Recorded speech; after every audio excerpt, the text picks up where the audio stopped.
Happily Ever After by Vaneer. Chapter 3. The Party Project, as Pinkie Pie proudly proclaimed the ponies, met at Balloon's Cafe, this time without the charts or projectors that had failed so spectacularly during the previous meeting. Rarity paced the floor of the kitchen as the ponies waited for her to speak. I'm sorry for driving you away from your jobs in the middle of the day like this, said Rarity. But if the message we got from the Chamber of Commerce was correct, any business that catered to Lyra and Bonbon's wedding is going to be boycotted by the nobility. I truly want them to be happy, but I cater a great deal to nobles, and I can't afford to let that happen. I can't sell them their dresses at any price. Honky pounded the hoof on the counter. The nobles can suck my left. He paused a moment to consider the company. Hoof. If they think for 1 second that I'm going to let a bunch-up snobs tell me how to run my business, they got another thing coming. Bonbon isn't going to let any of us risk our flanks for her, said Carrot Top. This is bigger than just those two now, said Bear Punts. We're not living in the Dark Ages. The common ponies have more money than the nobles. Why do they think they're better than us? They just don't want things to change, said Pokey. It used to be that the nobles reigned over the ponies with impunity. Now that the nobility is irrelevant, they're clinging to power every way they can. For some reason, that means harassing Lyra and Bonbon. What's with that, anyway? Asked Carrot Top. There's got to be a way to help them, said Pinkie. If the nobles are going to be all mean to ponies that help Lyra and Bonbon, then we have to find some business they can't hurt. They probably can't affect me, but I'm in wholesale, said Carrot Top. I mean, I don't sell directly to the nobility, but if they start boycotting Ponyville's farms, that could spell trouble for everyone. You don't own Sugar Cube Corner, Pinkie, so you can't do anything to help either. I'll do it, said Pokey. No, you won't, said Rarity. We can't let any of our businesses fail just because we're feeling selfish. We need another idea. We could buy everything off the nobles. Like, they'll sell anything to us. How about we throw them a party of their own? What would that accomplish? Let's just have a drink. That's your solution to everything. You shut your mouth. You want to take this outside, Fluffy? Are you calling me fat? I'm calling your hair stupid. Just as the two were ready to throw down, Pinkie interrupted the fight with an air horn. The entire restaurant turned to stare into the kitchen at Pinkie. All this fighting is getting us nowhere, said Pinkie. This is going to be the biggest party in Ponyville history. Big parties require big thinking. Fine, grumbled Pokey. Let's see your pink flag come up with something. We need a business that isn't going to be bothered by the nobles not using it, right? Pinkie asked. The ponies all nodded in agreement, trying to follow the logic train that Pinkie was pulling. Then we start a new business! Carrot Top put a hoof to her forehead with a groan. Why did it take Pinkie to think of that? She asked. Because outside the box is where Pinkie spends most of her time, said Rarity. Still, I would have expected such an elegant solution from her. Well, duh, said Pinkie. I mean, it's not like any pony else was coming up with anything. There's still a problem with the pizza, said Carrot Top. Ponyville only has one, and he's somewhere in Bridalburg for the next few weeks. Then one of us should become one, said Pinkie. The ponies exchanged confused glances for a moment as the idea sunk in. That's brilliant! Why didn't we think of that before? Now, we just need some pony who has nothing to do for the next couple of weeks, and... The pop of an opening cork demanded their attention, and every eye in the room turned to Berry Punch. What? School's out for the summer, right? Said Carrot Top. Oh, crap. It was about a week later when Pinkie Pie dragged Pokey out of his apartment in the middle of the night. Once they arrived at the edge of town, Pokey stared, blinking at the nightmare structure that stood before them. It was the sort of structure that one read stories about in the paper. Things like illegal sugar lab found in the basement of an abandoned dance hall. You paid how much for this? Asked Pokey. Nothing! I found it! Pokey put a hoof to his head as he tried to process what Pinkie had just told him. She found a building on the edge of the city, managed to acquire the deed for it, secure a business license all in the span of a day. As the night sky illuminated the rickety framework, Pokey stared in through the gaping holes, wondering just how Pinkie had done it. Sure, it was run down. It was covered in graffiti that looked suspiciously like the community Crusaders capes. Crusaders! Graffitiers! Sure, there was a massive hole in the wall. Despite all that, the building was now the future site of Hearts and Host's wedding chapel. I find it a little hard to believe that you found a building, said Pinkie.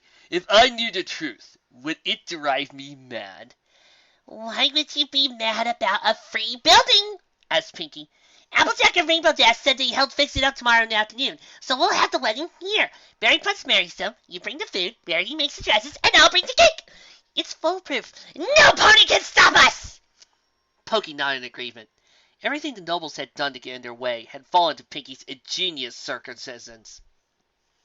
Barry Punch was a few days away from her clergy license. They had a building to hold the wedding in, and the businesses to sell everything from dresses to the catering. When the nobles tried to boycott it or shut it down, they find that it had already folded. Lyra and Bonbon would be happily married by then, and there was nothing any pony could do about it. They walked into the building and were greeted by the massive hole in the wall. Because of its size and shape, it was perfect for a stained glass window. Pinkie managed to put it in something classy, like a stained glass heart or Celestia racing the sun. All right then, said Pinkie. Fluttershy should be here any minute to help. Pinkie, you know we can't go telling other ponies about this sort of thing, said Pinkie. I still haven't figured out who's feeding nobles information. What do we need Fluttershy for? She's gonna take care of the raccoon, silly. What raccoon? Ah! Pinkie thought himself a brave pony. A lifetime of adventures had steeled his nerves against the horrors of the world. But when a dozen sets of glowing eyes attached to a hissing mass of fur came into view, it made him scream like a filly. Pinkie galloped into the night, chased by a carpet of angry raccoons. Pinkie stood in the gutted remains of the building. Her smile was enough to light up the building as Pinkie ran past the door again, this time covered in a mass of tiny biting animals. This is going to be great, she said. After the kitchen disaster a few weeks ago, Bonbon called in a local maintenance pony to repair her equipment, rather than sending out to Canterlot for a specialist. While the possibility of further sabotage, she had decided to seek out local sources for everything, rather than try to order by mail, or have Lyra bring home from Canterlot anything she needed. Bonbon sighed as he fed chocolates into the wrapping machine. Lyra, Lyra, Lyra. Perhaps she kept running across her mind because they hadn't seen each other in 3 days. She said something about her hose hurting from all the walking, then she was going to stay with her parents until the weekend. Maybe it was good for them to spend a few days apart. Abstinence always made the heart grow fonder, after all. Still, with the wedding only 2 days away, everything had reached a fever pitch. Laird poured in from the nobles, offering them huge sums of cash to just forget the whole thing. Business owners, save for Pinkie's marauding band of party planners, shunned the mayor simply for fear of what the nobles would do for associating with them. Still, it hadn't affected business once. Ponies still loved their sweets, and bonbons were the best in town. The ringing soft bell summoned Bonbon to her kitchen. She emerged to greet 2 dapper young stallions he had never seen before. One was brown and gray, and the other didn't look like the candy type. But she did put on her best smile anyway. Welcome to Bonbons, she said. I'm Bonbon, and these are my bonbons. Welcome to Ponyville. Help yourself to a sample of candy.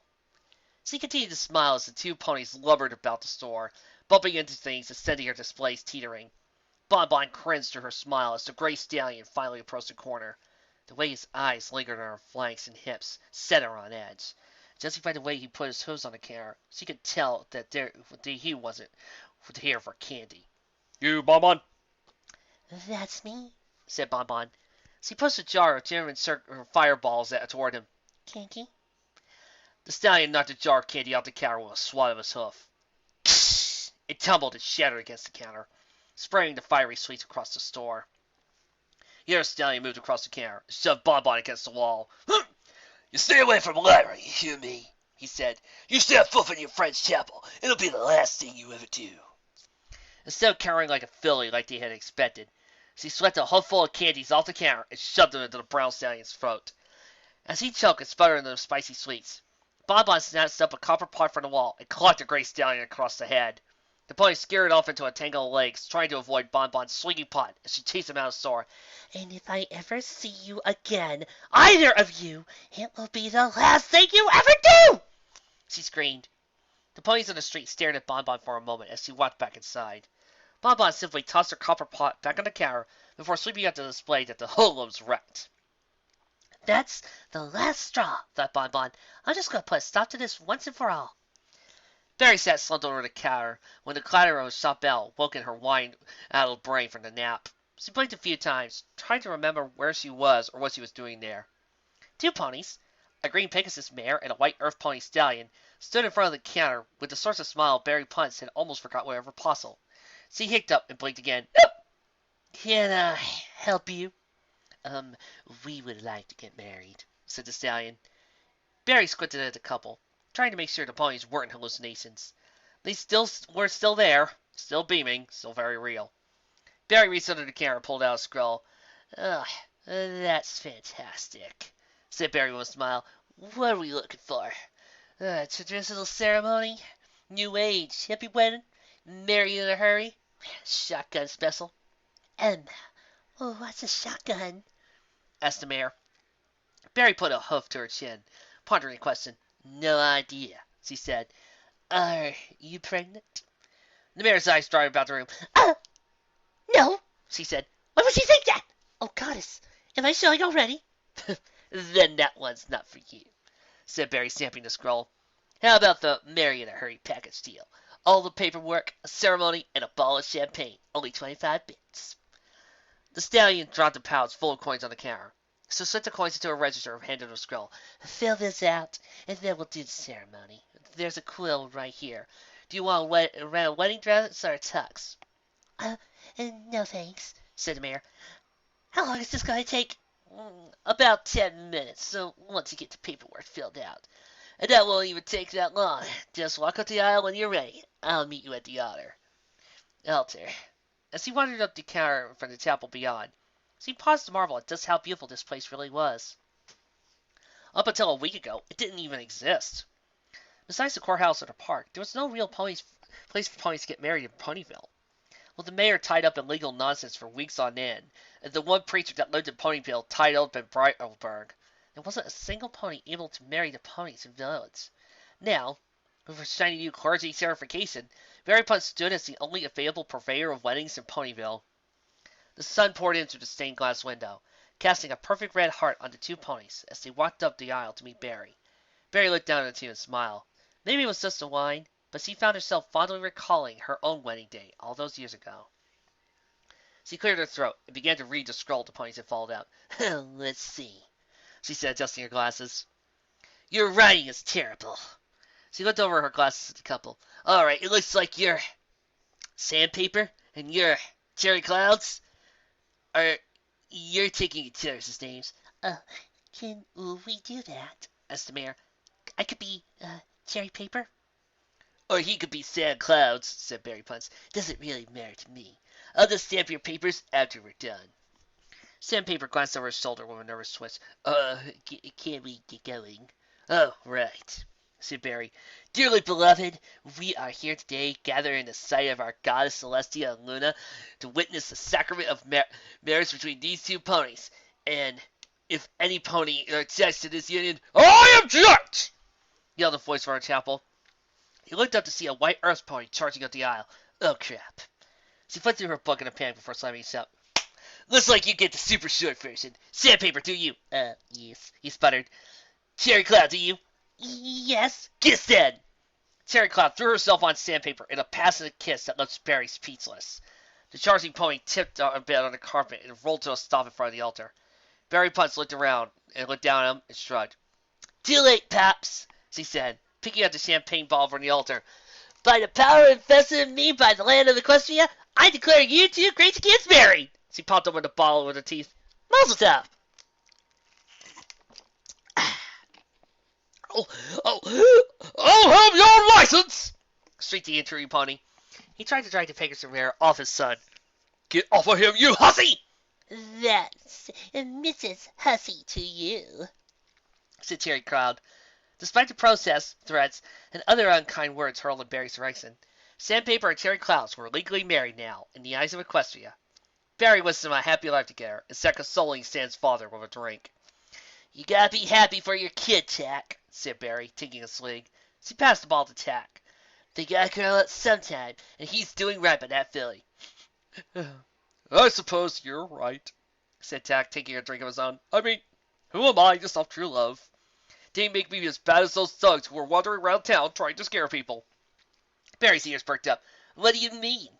Didn't you hear? Asked Tack. There's a couple of ponies that came into town this morning and started harassing ponies that were helping Lyra and Bonbon. How would they even know who was helping them? Asked Barry. Who knows? Asked Tack. Thank you for talking me down, Barry. You're doing good work here. With that, Tack stood and left the chapel, passing two stallions standing in the doorway. The pair of stallions looked around for a moment, confused at the accommodations provided by the Hearts and Hosts wedding chapel. Barry stood from where he was sitting and walked over towards the camera with his half smile. Welcome to the Hearts and Hosts wedding chapel, said Barry. You two look like you want to get married. What? Asked the brown stallion. He was still well dressed, even though his face was smeared with what looked like red candy. Married, said Barry. Greatest thing you could ever do. It's so rare to see two stallions together. I'm so happy you found each other. Wait, what? Asked the gray stallion. He rubbed a knot on his head, trying to understand Barry. Oh, don't be shy, said Barry, pushing a scroll at him. Just fill this out and we'll get you two young lovebirds on your way. I'm in the marrying mood, so just 10 bits for the service. We're not perfect for each other? Asked Barry, taking back the scroll. That's okay. Neither were my husband and I, but that's okay. Things don't always have to be perfect. She looked down the scroll. Don't know how to write, eh? No problem. What are your names? Barbell, said the gray pony, and he's Plow, but with a W or asked Barry, scribbling a scroll. W, right? Perfect. Now, just raise your right hoof. The ponies looked at each other, and both raised their left hoof. Close enough. Do you, Barbell? Do I what? Asked the gray pony. Barry leaned into the pony. You're supposed to say yes, she whispered. I guess, said Barbell. Do you plow? Asked Barry. Sure, he said, looking around the temple. Then, by the power vested in me by Equestria, I declare you crazy kids to be married. She stamped the paper with a loud thump and passed it to the two ponies. Congratulations! Wait, what just happened? asked Plow. You're married, said Barry Punch. Happiest day of your life, or at least it should be. There's a lovely bed and breakfast down the road if you want a nice, quiet spot to celebrate. Oh, it's always the pretty ones that like cults. Figures. The two stallions walked in a daze from the chapel, still unsure what exactly just had happened. Plow looked at the scroll, then back to Barbell. Dude, I think we just got married, said Plow. No way, Colt, said Barbell. I'm not gay. He coughed and looked around a moment. I mean, not that there's anything wrong with that. Totally, said Plow. Me neither. Yeah, there's nothing wrong with being gay. The two stallions looked at each other for a moment. As the sun passed overhead, Plow saw a look that he never hoped to find in those deep brown eyes. Barbell had seen it too. And a moment later, the ponies were locked in a passionate kiss that sent them tumbling down the stairs of the chapel. It was strange walking through the streets of Ponyville these days for Bonbon. Ponies stopped and whispered to one another about her when she passed, while others shook their heads. She had gotten more business from ponies wandering in to ask her when she was due than she had cared to admit, and more than once a pony came in to offer their advice on what to do with her cheating mare friend. She instead consoled herself for the rumors by snacking on her wares. She had put on a few extra pounds from all the stress and candy, which probably didn't help matters once. Bonbon arrived at her cottage to find Lyra sleeping on the couch in her usual way. On her rump, head hanging off the back of a cushion, and snoring along to the radio. She couldn't help but smile at her unicorn. Even with her strange ways of sitting her beside hobbies, she was still the most beautiful mare in the world. Bonbon kissed Lyra's head. Lyra's yellow eyes flared open, smiling with soft warmth. Oh, hello, beautiful, said Lyra. Shouldn't you be at your candy shop? We need to talk, said Bonbon. Lyra turned right side up to face Bonbon. I have a better idea, said Lyra. Why don't we have some lunch, then go upstairs and fold laundry? We don't have any laundry, said Bonbon. Lyra only grinned. Oh, we'll see. But lunch sounds like a great idea. Bonbon disappeared to the kitchen as Lyra closed her eyes again. She hadn't got much sleep with all her recent travel. For whatever reason, she could never sleep on trains. and the walk to and from Canterlot was at least twice a week was starting to wear on her hooves. The time away from Bonbon was getting to her, but it was all for a good cause. The smell of French toast wafted from the kitchen, snapping Iris' eyes wide awake. French toast, her favorite food. It wasn't hard for a kitchen goddess like Bonbon to make, but for whatever reason, she only made it when they had a fight. It was her way of apologizing to Lyra, but they hadn't fought in months. Granted, they hadn't spent much time together recently. Lyra trotted to the kitchen to investigate. A single fresh rose adorned her face next to the heaping stacks of French toast and cups of tea. Bonbon stood at the table, apron still tight about her waist. She motioned for Lyra to join her. So, what's the occasion? Asked Lyra. Oh, nothing, said Bonbon.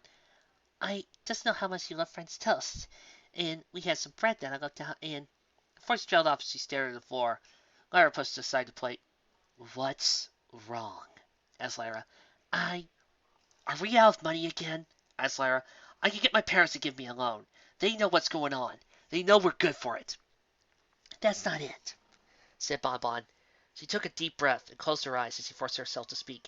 I don't think we should get married right now. With the nobility so up in arms about the whole thing, the way money it is. Lyra slammed a hoof on the kitchen table. Bonbon flinched backward in fear. No! But, Bonbon protested. No buts! Yelled Lyra. I thought we were going to spend our life together. Through thick or thin, for richer or poorer, in sickness and health. We haven't made those vows. I realize we haven't made our vows yet, snapped Lyra. But that's what they are. Are you saying that's not what you want now? Are you saying you don't want to spend the rest of your life with me? That's not it at all, said Bonbon. It's just that we don't have the money. If my parents hadn't loaned us those bets, we'd be out on the street right now.